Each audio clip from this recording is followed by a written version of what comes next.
Morning guys, so on my live this morning I didn't realise people weren't sure of what incognito mode is for modern Volkswagen, so I'm going to show you now. This is a 2021 Tiguan. I'm just going to hope it sort of shows what's going on, because you can turn your location services off, you can turn a lot of services off, and if it's in incognito mode, what we call incognito mode, it won't receive updates. Now whether they're recalls, whether they're just behind the scenes updates, sat nav updates, it won't receive them. So what I'm going to do is show you now. So I've got the radio screen on, and we're going to show you that if you've got this little chap here, so this is a geezer that's just hidden. That's all it is. It's like I don't know, Inspector Gadget kind of hidden fella. That's what it's supposed to look like anyway. But that's incognito mode. So you can see next to it you've got the internet symbol. That's turned off. So there's no internet, no location service, nothing.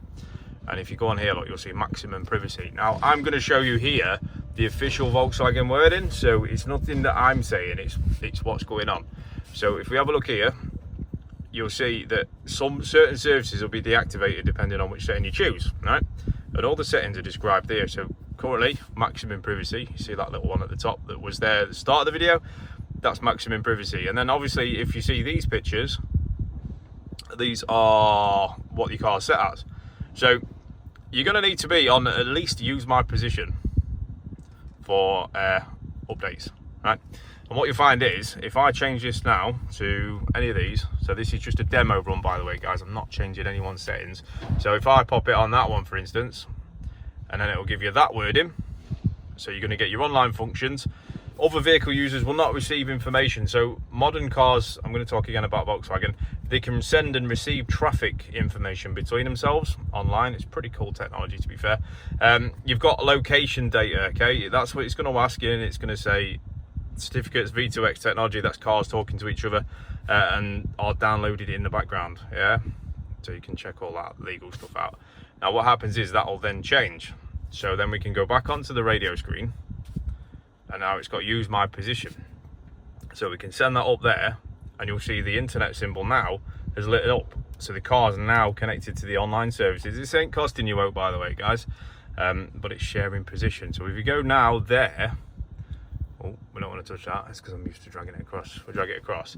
And now eventually, once it's connected to, obviously, Volkswagen servers, that kind of thing, it's going to start to receive updates in the background. And it will come up on the screen saying, update available, do you want to do it? Over the air, recall available, do you want to do it? It'll always ask you permission, regardless of what you've got your settings on, just in case you don't want it done, for whatever reason. But that is a fantastic way of me showing you that if you've got incognito mode on, you ain't receiving updates, and it's as simple as that. Now if I can show you on updates, see if it's got any available. It might not have, because this car's never on incognito mode. I'm just showing you it, so it has no updates available at the minute, which is good. But two things regarding this: if you don't have a user account set up in the WeConnect app, it'll instantly go to incognito mode as a default every time you turn the car off and on. So it will always be in incognito mode unless you've got a setting set up, and then it'll be on that one or whatever you set it up to, and then you're good to go. But guys, you're gonna have to set your account up, or you're gonna have to turn it on every time. But other than that, that's it. That's basically it in a nutshell. So this car's now going to receive updates. Hopefully you out there are going to understand why you receive updates and what you need the updates for. Any questions, bang them down in the comments, and yeah, we'll see you in the next one. So see you in a bit.